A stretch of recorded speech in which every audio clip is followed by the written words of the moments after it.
बिस्मिल्लाहिर्रहमानिर्रहीम। नाज़रीन, आप देख रहे हैं प्रोग्राम फेस टू फेस। मैं हूं शहजाद हुसैन बट। बुलान में जाफर एक्सप्रेस पर हमले और ऑपरेशन क्लियरेंस के बाद आज वज़ीर आला बलोचिस्तान सरफराज बुगटी और DG ISPR lieutenant general Ahmed Chaudhry साहब ने ऑपरेशन और इसके बाद की सूरत हाल अवाम के सामने रखी है। नाज़रीन, हमला करने वालों का अफगानिस्तान से लिंक और भारतीय मीडिया का प्रोपेगेंडा पाकिस्तान के लिए इंतहाई अहम चैलेंजेस रहे हैं और अब भी हैं। पाकिस्तान इन चैलेंजेस से कैसे निपट सकता है, इस पर बात करेंगे। और बात करेंगे कल लाहौर में पेश आने वाले बड़े वाक़े, जिसमें प्राइवेट सिक्योरिटी को रास्ता न देने पर इमरान नामी निहत्थे शहरी को तशद्दुद का निशाना बनाया गया, बल्कि गाड़ी पर फायरिंग भी की गई। किराए पर वीगो डाले और गार्ड देने के कल्चर को ग्लैमराइज क्यों नाजरीन किया जा रहा है? क्या तशद्दुद करने वाले के खिलाफ कोई कार्रवाई हुई और अंदर की कहानी क्या है, इस पर मैं आपको तफसीली ब्रीफिंग दूंगा। और प्रोग्राम के आखिरी हिस्से में बात करूंगा इकनॉमिक कोऑर्डिनेशन कमेटी के फैसले की, जिसमें हुकूमत नई सोलर मीटर से 27 रुपये फी यूनिट की बजाय 10 रुपये फी यूनिट बिजली खरीदेगी। और क्या आप सोलर एनर्जी की इंडस्ट्री मुल्क में तबाह होने वाली है? इन अहम इश्यूज पर बात करेंगे मेरे साथ। ताहम फिलहाल मेरे साथ मौजूद हैं ब्रिगेडियर रिटायर्ड मसूद अहमद और मोहम्मद अली। ब्रिगेडियर साहब, अस्सलाम वालेकुम। जी वालेकुम सलाम भट्ट साहब। ब्रिगेडियर साहब, आपसे मैं सवाल तो शुरू करता हूं, लेकिन सवाल शुरू करने से पहले अपने नाज़रीन को एक छोटी सी एक खबर देता जाऊं। हमारे वज़ीर दाखिला मोहसिन नकवी को मैं नाज़रीन कुछ थोड़ा सा जानता हूं। 100% मुसद्दका रिपोर्ट आपको दे रहा हूं, कहीं नहीं जा रहे। मेरी बात हुई है, वो हर महाज पर मौजूद है। बैक चैनल पर बड़े प्लान के साथ जल्द आपके सामने आने वाले हैं। ब्रिगेडियर साहब, ये जो मैंने अभी बात की है, इसी हवाले से मैं आपसे सवाल पूछना चाहता हूं। और DG ISPR ने भी जाफर एक्सप्रेस पर हमले के हवाले से कहा है कि भारत बलूचिस्तान में दहशतगर्दी का मेन स्पॉन्सर है और हैंडलर जो है वो अफगानिस्तान में मौजूद है। जब इतनी क्लियर कट बात हो गई, पीछे तो राय कुछ नहीं ब्रिगेडियर साहब आज, तो सीधा सवाल मैं आपसे ये पूछना चाहता हूं कि भारत अमेरिका, कनाडा, पाकिस्तान में खालिस्तान हामी सिख रहनुमाओं को कत्ल भी करवा चुका है। भारत बाज आने वाला, मेरी सोच के मुताबिक तो उसने बाज ब्रिगेडियर साहब नहीं आना।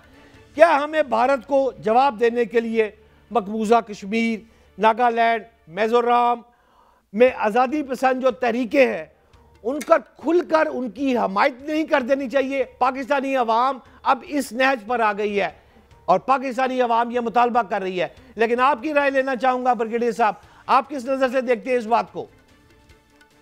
जी हाँ, भट्ट साहब बिल्कुल सही आप कह रहे हैं कि अनफॉर्चुनेटली जिस तरीके से खित्ते की सूरत हाल है और पाकिस्तान में दहशतगर्दी राइट फ्रॉम 1947 से और 1950 में जब अफगानिस्तान और इंडिया की आपस में फ्रेंडशिप की मुआहिदा हुआ, उसके बाद दोनों ममालिक ने पाकिस्तान के डिस्टेबलाइज करने की कोशिश उस वक्त भी की और अभी भी कर रहे हैं। अब इंटरनेशनली जिस तरह हमने बात की है कि ट्रांसनेशनल रिप्रेशन में जो सिखों के असैसिनेशन है, पाकिस्तान के अंदर कश्मीरियों के असैसिनेशन में इंडियन रॉ इन्वॉल्व है। पिछली जो बाइडेन एडमिनिस्ट्रेशन थी, हमने देखा कि उसमें उन्होंने इन चीज़ों को इग्नोर किया, हम स्पेशली जबकि इंडिया का रोल था रीजन के अंदर। लेकिन जिस तरीके से ट्रंप की एडमिनिस्ट्रेशन आई है, तो हम इससे तवक्को कर सकते हैं, जिस तरीके से उनके स्टेप्स ये ले रहे हैं, जिस तरह ये कंसर्न अपना शो कर रहे हैं, स्पेशली रिसेंटली जो डेवलपमेंट्स हुई हैं अफगानिस्तान के मामले में, उन्होंने कंसर्न शो किया, पैसा हमारा जा रहा है। सेकेंडली वेपन्स की उन्होंने बात की, वहाँ हम छोड़ के आए हैं। और फिर जब हमने ISK का शरीफुल्लाह को हैंड ओवर किया है, तो वो भी एक इम्पॉर्टेंट लिंक बनता है। तो दुनिया मानती है, जानती है, पाकिस्तान 5 डोजियर जमा करा चुका है Indian terrorism in Pakistan. Last 2022 में जमा करवाया था।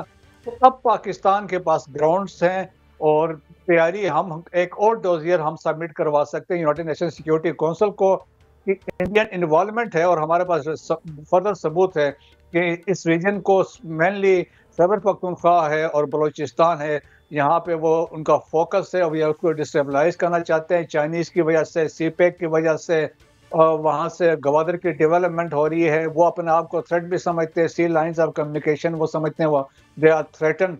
तो इस सारे उसमें अफगानिस्तान इंडिया के शाना बशाना खड़ा फैसिलिटेट कर रहा है, पाकिस्तान को डैमेज करने की कोशिश कर रहा है।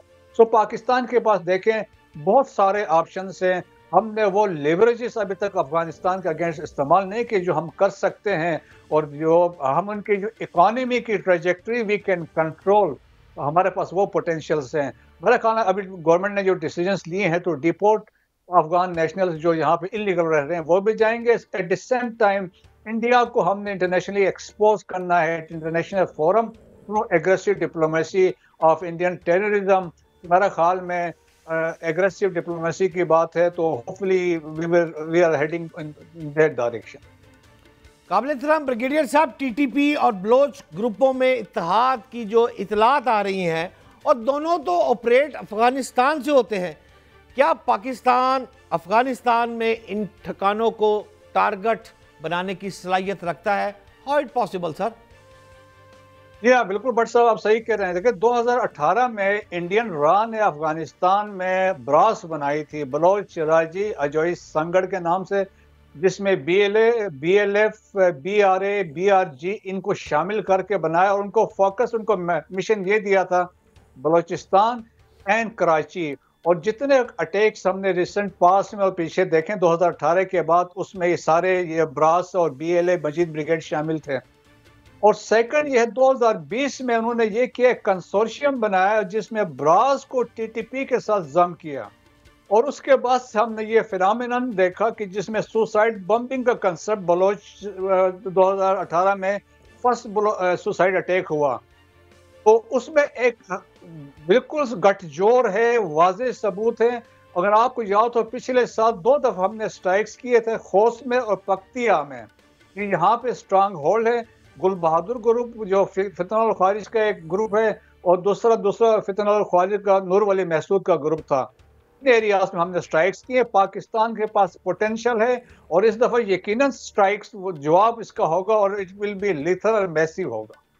यानी कि आप कह रहे हैं आसान जबान में कि रद्दुल फसाद और इस तरह के बड़े ऑपरेशन की तरह का अब पाकिस्तान भी एक बड़े ऑपरेशन की तरह सोच रहा है, ये फरमा रहे हैं आप? नहीं, मैं स्ट्राइक्स की बात कर रहा हूँ। देखें पाकिस्तान के विदिन अपने जुरिस्डिक्शन में जो एरिया में है वो तो ऑपरेशन ऑलरेडी कर रहा है अज़्म इस्तेहकाम के उसमें।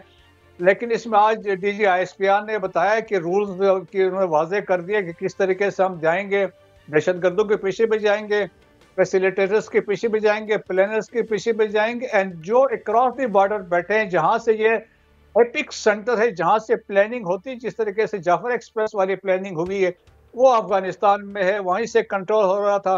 दहशतगर्द थ्रू आउट जो थे they were in communication with their mastermind, जो वहाँ पे था, प्लानर्स थे वहाँ पे थे। सो अफगानिस्तान डिजर्व्स यहाँ से पाकिस्तान की तरफ से एक पंच। यानी कि ब्रिगेडियर साहब आप जो फरमा रहे हैं उसके मुताबिक जो हैंडलर है इस सारे केस के वो अफगानिस्तान में मौजूद है। यहाँ तक तो हमें बात आ गई समझ। मैं आपसे किबला ये पूछना चाहता हूँ, अगर आप तस्वीर का दूसरा रुख देखेंगे तो अफगानिस्तान तो इन इल्ज़ामात की सख्ती से तरदीद कर रहा है। अगर वो तरदीद कर रहा है तो मौजूदा सूरत हाल में पाकिस्तान के पास फिर क्या ऑप्शन बचता है? देखें जी, अफगानिस्तान के तरदीद करने से तो कोई फर्क नहीं पड़ता है, वो तो करते रहेंगे। लेकिन आप देखें यूनाइटेड नेशन की जो एनालिटिक्स सपोर्ट और सैंक्शन मॉनिटरिंग टीम की हर साल रिपोर्ट होती है, और रिसेंट रिपोर्ट भी इस साल आई है मार्च में, उसमें उन्होंने वाज़ेह तौर पर कहा कि अफगानिस्तान एपिक सेंटर है दहशतगर्दी के लिए और पाकिस्तान के लिए बड़ा खतरा है। उन्होंने फितन और खारिज की भी बात की, BLA की बात की, मजीद ब्रिगेड की बात की, अल-कायदा की बात की, इस्लामिक स्टेट की बात की है। सेंटकॉम के chief on record general Kurilla ने कहा कि फितना और खारिज is the threat to Pakistan stability. और पिछली जो एडमिनिस्ट्रेशन थी उन्होंने भी वाज़ेह तौर पर अमेरिकन उन्होंने कहा है। देखें कि जो रीजनल कंट्रीज है इसमें रशिया है, चाइना है, ईरान है। एक लास्ट ईयर एक समिट के साइड लाइन्स पे उन्होंने भी एक बयान जारी किया था, जिन्होंने उन्होंने कहा था कि ये फितना खारिज, BLA, Majeed brigade is a threat. तो दुनिया मानती है कि यहाँ से थ्रेट हो रहा, एमिनेट कर रहा है। और प्रेसिडेंट ट्रम्प ने तो मान लिया कि वेपन्स और इक्विपमेंट हम $7.12 बिलियन के छोड़ के वहाँ से वापस आए हैं। और अभी आप देखें कि इस अटैक में भी जो जाफर एक्सप्रेस पे हमलावर थे दहशतगर्द, उनके पास भी M4 M16 वेपन्स थे, और वो थोराइड सेट से कम्युनिकेशन, तो ये वो सारे वो चीज़ें थी अवेलेबल थी जो वहाँ से लेके आए हैं। तो इसमें तो कोई शक नहीं है, इंटरनेशनल कम्युनिटी मानती है, जानती है। द ओनली थिंग है, पाकिस्तान एक ऐसी पोजीशन में अभी आ चुका है कि जब सब ने ISK का वो मास्टरमाइंड है उनको हैंड ओवर किया है, फिर अमेरिका के अपने कंसर्न है रिगार्डिंग वेपन्स, सो पाकिस्तान इसको फर्दर डेवलप कर सकता है और हम अपना केस को मजबूत तरीके से इंटरनेशनल फोरम्स में पेश कर सकते हैं। Of the threat not only to Pakistan from Afghanistan, region के लिए भी थ्रेट है। इस्लामिक स्टेट और अलकायदा के से जो वहाँ पे स्ट्रेंथ गेन कर रहे हैं, तो इंटरनेशनल एक थ्रेट भी डेवलप हो रहा है। ब्रिगेडियर साहब शार्प जवाब दीजिएगा, वक्त की थोड़ी सी कमी है। आखिरी सवाल है कि वजीर आजम ने सवाल उठाया है मुल्क में, मैं आपसे ये पूछना चाह रहा हूँ, दहशत गर्दी का जब सर कुचला जाता है ब्रिगेडियर साहब, तो फिर ये दोबारा क्यों सर उठा लेते हैं? और ख़ास तौर पर जो आप लड़ रहे हैं भारत से, अफगानिस्तान से, ये बातें सारी आपने कर ली हैं। जो बैरूनी दुश्मनों से तो हम निपट सकते हैं, उनके साथ फाइट हो सकती है। मैं आपसे ये पूछना चाहता हूँ कि अंदरूनी दुश्मन है जो ट्रेंड बन रहे हैं, जो मुल्क में अफरा तफरी पाकिस्तान में मौजूद लोग फैला रहे हैं, उनके लिए क्या कर रहे हैं आप? मेरा ख्याल में देखे अब वक्त आ गया है, जो पीका को हमने अभी सही उसको जब मानो में अभी इम्प्लीमेंट करना है, तो हमें एक तो जो लोग सोशल मीडिया को यूज कर रहे थे, इंडियन नैरेटिव को पुश कर रहे थे। अभी आप देखें जब जाफर एक्सप्रेस पे एपिसोड हुआ, वही चीजें शेयर कर रहे थे जो इंडियन मीडिया यूज कर रहा है। तो देखें ये पाकिस्तान के लॉयल्टी लॉयल नहीं है, जिस तरह आर्टिकल 5 ऑफ कॉन्स्टिट्यूशन से लॉयल्टी टू द कंट्री, तो इनमें वो नहीं है। तो हमें एक तो वो एक्शन लेना होगा, हर हालत में किसी सूरत में कोई कंप्रोमाइज इनके साथ नहीं करना चाहिए, क्योंकि पाकिस्तान है तो सब कुछ है। बहुत शुक्रिया मेरे काबिल एहतराम ब्रिगेडियर रिटायर्ड मसूद अहमद खान साहब हमारे साथ थे। पाकिस्तानी कौम के लिए एक और सानिया हुआ है, पाकिस्तान पर एक और वार हुआ है। नाजरीन एक शॉर्ट ब्रेक पे जा रहा हूं, मेरे साथ रहिएगा।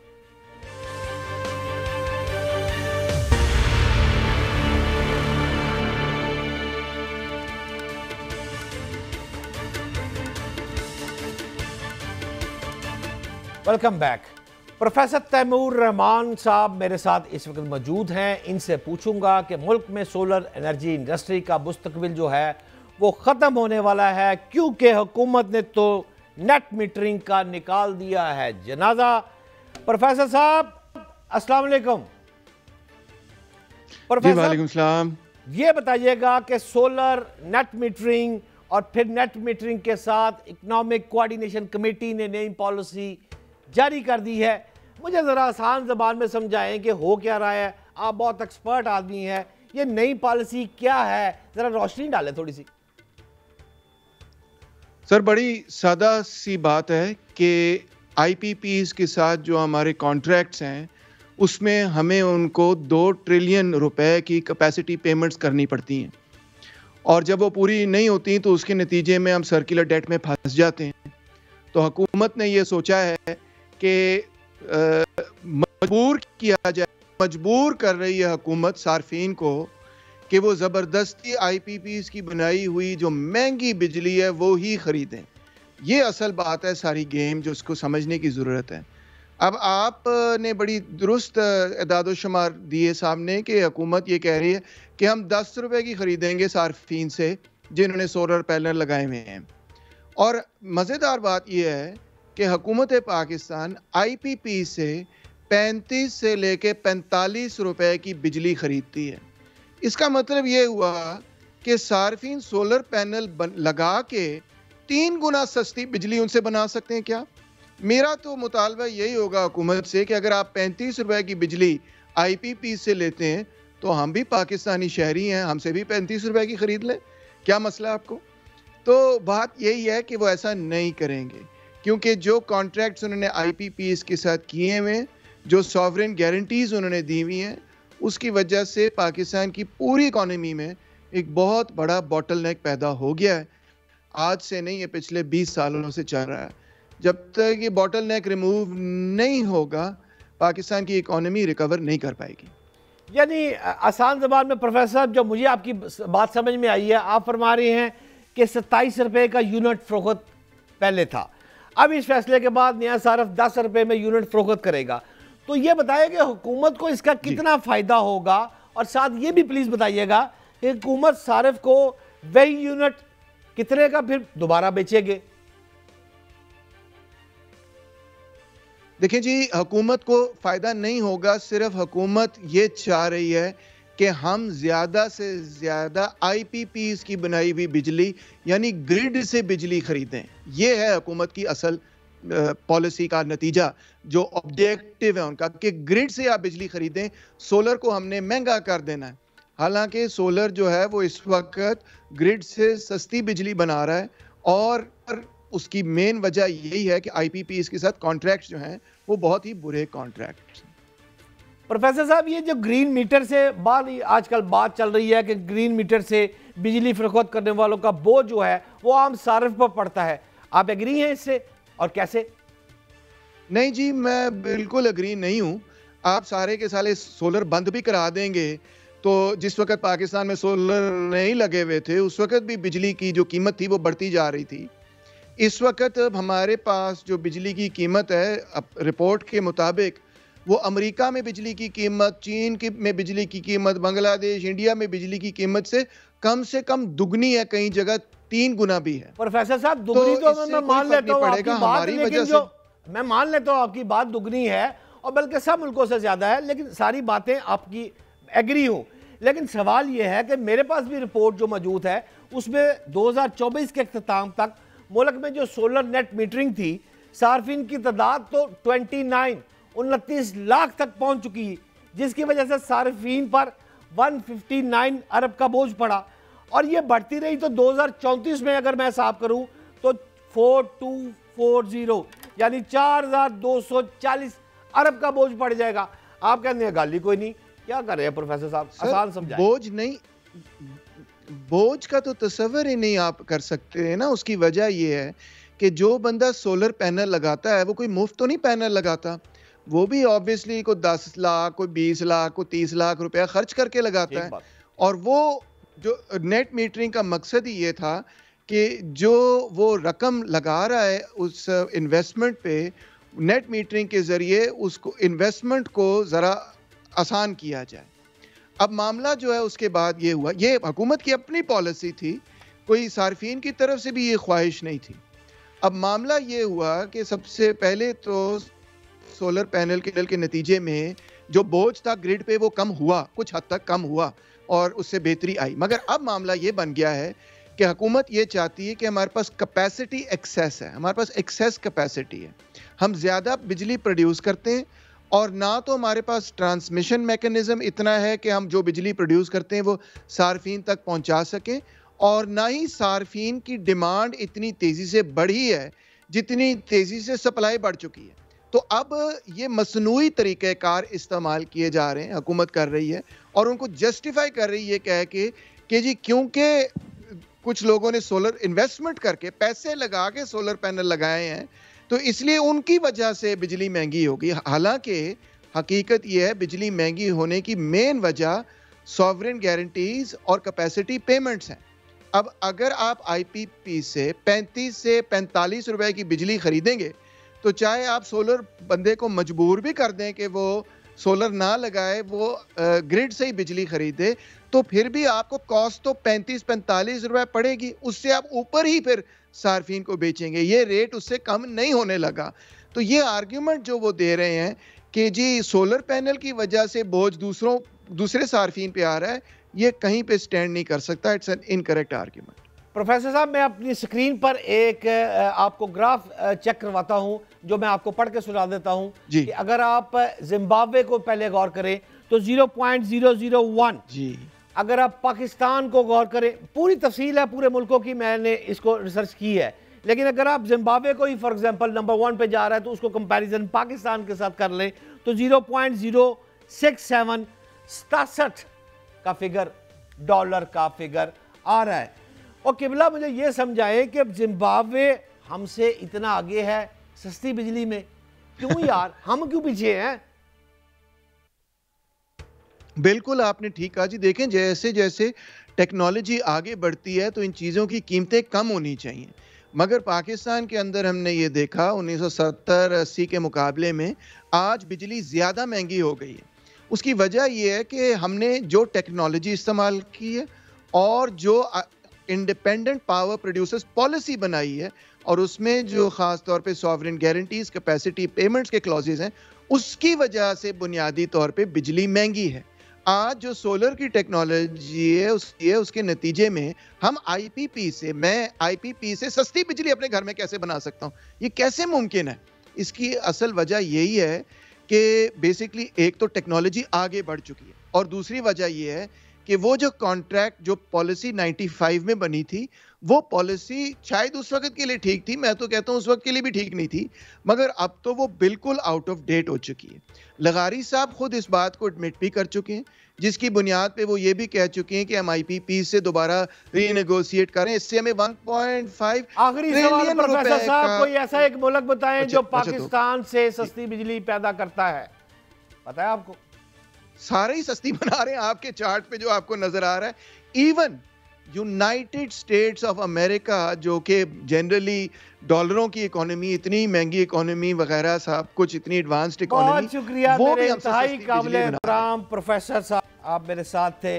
नाज़रीन, एक शॉर्ट ब्रेक के बाद वापस आता हूं। एक एक्सक्लूसिव स्टोरी मेरे पास है, अभी आपके साथ शेयर करता हूं। Short break.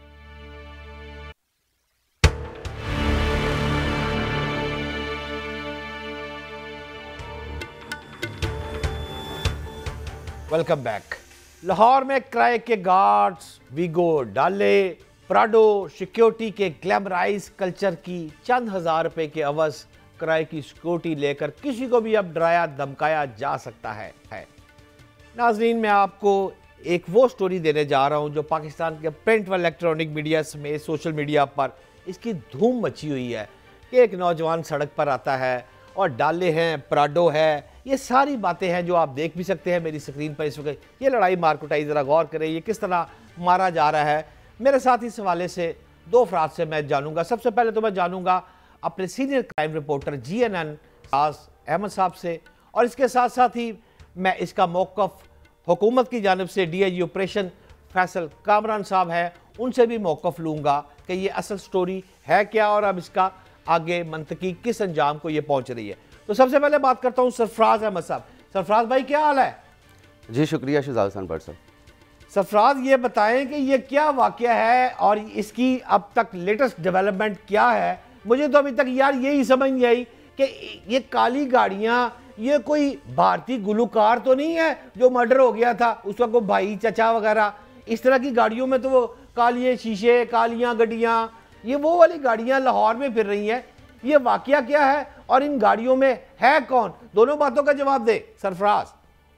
बहुत शुक्रिया शहजाद हसन भट्ट साहब। ये कोई इंडिया, भारत या कोई और मुल्क नहीं है, बल्कि ये हमारा पाकिस्तान का शहर लाहौर है, जहाँ पर गुज़िश्ता रोज़ बीजिंग अंडरपास के करीब जो है ये वाक़या पेश आया है, जिसमें नकाब पोश सिक्योरिटी गार्ड्स ने जो है वो एक नौजवान को बदतरीन तशद्दुद का निशाना बनाया और फिर उसको जान से मारने के लिए उस पर फायरिंग भी की। जब ये मामला जो है वो सोशल मीडिया के ऊपर आया तो कानून भी हमारा हरकत में आया और इस वाक़े की अब जो है वो तहकीकात भी की जा रही है और लाहौर पुलिस की जानिब से चंद ही घंटों में इस वाक़े के अंदर जो मुलव्विस सिक्योरिटी गार्ड्स हैं उनको हिरासत में ले लिया गया है। 4 उनकी तादाद जो है वो बताई जा रही है और 2 सिक्योरिटी गार्ड्स अभी फ़रार हैं। उनकी गिरफ्तारी के लिए भी कोशिशें की जा रही हैं और इस वाक़े का जो मुकदमा है वो भी जो मुतासरा शहरी है इमरान, उसकी मदियत में दर्ज कर लिया गया है और मुख्तलिफ ज़ावियों से जो है वो इस वाक़े की तहकीकात भी की जा रही हैं और DIG ऑपरेशंस लाहौर फैसल कामरान खुद जो है वो इस वाक़े की इंक्वायरी भी कर रहे हैं। गाड़ियों में है कौन सरफराज भाई? देखें, ऐसा है कि जो हमारी बात हुई है पुलिस ज़राए से, उनका ऐसा कहना है कि जो इन गाड़ियों के अंदर हमारे कुछ गैर मुल्की मेहमान जो है वो मौजूद थे और उनका ये कहा जा रहा है कि 2 पास्टर्स जो कि गैर मुल्की पास्टर्स थे और वो यहाँ पर एक चर्च की तामीर के सिलसिले में जो है वो लाहौर में मौजूद थे और उन्होंने लाहौर पुलिस से जो है वो सिक्योरिटी भी ले रखी थी और एक पुलिस का जवान जो है वो उनको दिया गया था, जबकि सिक्योरिटी क्योंकि कम थी इस वजह से उन्होंने ये प्राइवेट्स जो हैं वो गार्ड भी हायर फायर कर रखे थे, और दूसरे डाले के अंदर जो कि हमें फुटेज के अंदर नज़र आ रहा है, वो डाला जो है वो निजी सिक्योरिटी के जो गार्ड्स हैं उस डाले के अंदर जो है वो सवार थे। ताहम अब जो लेटेस्ट सूरत हाल शहजाद हुसैन भट्ट साहब सामने आ रही है, जो ये सिक्योरिटी कंपनी है ऑनेक्स इसका नाम जो है वो बताया जा रहा है, उसके तमाम दफातर जो हैं पूरे पाकिस्तान के अंदर वो मुकम्मल तौर पर जो है वो सील कर दिए गए हैं, और महकमा दाखिला की जानिब से सख्त कार्रवाई का जो है वो बाकायदा तौर पर आगाज़ भी कर दिया गया है, और जो सिक्योरिटी के चीफ एग्जीक्यूटिव हैं उनको शोकाज नोटिस भी जारी कर दिया गया है। कार्रवाई का आगाज किया गया है, एक मौकफ आ गया। दूसरे मौकफ को नाज़रीन के लिए मैं दरखास्त करूंगा फैसल कामरान साहब। फैसल भाई, आप मेरे साथ मौजूद हैं? जी जी बिल्कुल, मैं सुन रहा हूँ आपको जी। डीआईजी ऑपरेशन फैसल कामरान साहब इस वक्त मेरे साथ नाज़रीन मौजूद हैं। फैसल कामरान साहब हो या CCP लाहौर बिलाल सिद्दीक केमियाना साहब हो, ये दोनों मुझे कहने पर ये मतलब मत टोकिएगा, मैं साफ बात कर रहा हूँ, लाइव ही जा रहा हूँ कि इन दोनों अफसरान की जो वजह शोहरत है वो बिल्कुल मेरिट और शफाफियत है। फैसल कामरान साहब, आपकी जो शोहरत है उसके मुताबिक नून लीग का बंदा होगा या किसी भी जमात का होगा, आपने छोड़ना नहीं है, लेकिन जो आपके अमल से इस वक्त जाहिर हो रहा है कि मुद्दई वो शख्स जिसको मार पड़ी वो बन गया। पूछना आपसे किबला ये चाहता हूं कि सड़क के ऊपर फायरिंग हो रही है, ये तो दहशतगर्दी एक्ट लगनी चाहिए थी और पुलिस इसकी मुद्दई बननी चाहिए थी। क्या कहेंगे फैसल भाई? देखें, ये दहशतगर्दी एक्ट की इंटरप्रिटेशन करने के लिए ना दहशतगर्दी एक्ट एक दफा पढ़ लेना बहुत जरूरी होता है। मैंने इसको बहुत थॉरली पढ़ा है, हम सब लॉ के स्टूडेंट्स हैं। इसको मैंने बड़े इम्पोर्टेंट जजेस के साथ बैठ के एक एक चीज पढ़ी है, किन सिचुएशंस में लगता है, किन में नहीं लगता है। वो सारी चीजें बेहतर होता है कि आप उसको लीगल परव्यू में देखें। एक मेरी ख्वाहिश ये थी, क्योंकि ये इंसिडेंट हुआ, रिपोर्ट हुआ, हमने इसके ऊपर कार्रवाई करनी थी, लेकिन मैं चाहता था कि पर्चा पुलिस से वो जो उसमें मुद्दई है हमारा इमरान, ही वॉज एडमेंट के इसमें क्योंकि मेरे साथ ज्यादती हुई है, मैं चाहता हूँ मैं खुद इसका फॉलो अप करूँ। तो क्योंकि मुद्दई को मर्जी के बगैर हम इसके मुद्दई नहीं बन सकते। अगर ऐसे केसेस में जहाँ मुद्दई ना हो या आपको लगता हो कि वो बैठ जाएगा या घबरा रहा हो, तो वहाँ पे स्टेट मुद्दई जरूर बनती है। तो इस केस में मैं चाहता था कि हम मुद्दई बने, लेकिन उसकी इमरान साहब की हमने ख्वाहिश को मद्देनजर रखते हुए उनसे एप्लीकेशन ली, उसके ऊपर पूरी कार्रवाई हुई है। जो एज पर लॉ जो सेक्शंस बनती थी वो हमने लगा दी। तफ्तीश ओपन है, इस वक्त ओपन एंड शट सा केस है, लेकिन अगर कोई एंगल मजीद इसमें आता है तो हम इसमें हमेशा कोई अमेंडमेंट सेक्शन में ऐड भी कर सकते हैं, डिलीट भी कर सकते हैं। कहीं 780A लगने का कहीं स्कोप होगा तो वो ऐड करेंगे, कोई और सेक्शन लगनी हुई तो वो बिल्कुल ऐड करेंगे। मकसद ये है कि बिल्कुल इंसाफ होना चाहिए, मेरिट होना चाहिए। दुरुस्त कह रहे हैं फैसल भाई, मेरा जो मौकफ था वो यही था, लेकिन मुद्दई का मैं समझता हूँ ये हक है कि अगर वो जिद करता है और वो FIR करवाना चाहता है तो पुलिस को फिर मुद्दई नहीं बनना चाहिए। अभी तक जो आपने अफराद को हिरासत में लिया है उनमें कोई बड़ा फिगर भी है या सिर्फ वो जो सरकारी राइफलें उठा रहे थे और अपने आप को पुलिस शो कर रहे थे वही अफराद है, या कोई बड़ा भी सामने आया है?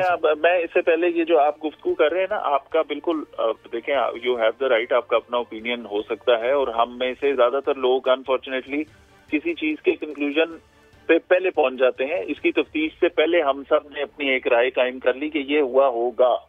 ठीक है, हमने इस सारी सिचुएशन को देखा, सारी चीजों को एनालाइज किया, सारे सबूत देखे, CCTV फुटेजेस मैंने खुद बैठ के सेफ सिटी में देखी हैं, इन लोगों के इंटरव्यूज मैंने खुद किए हैं जाती तौर पे अपनी टीम के साथ बैठ के।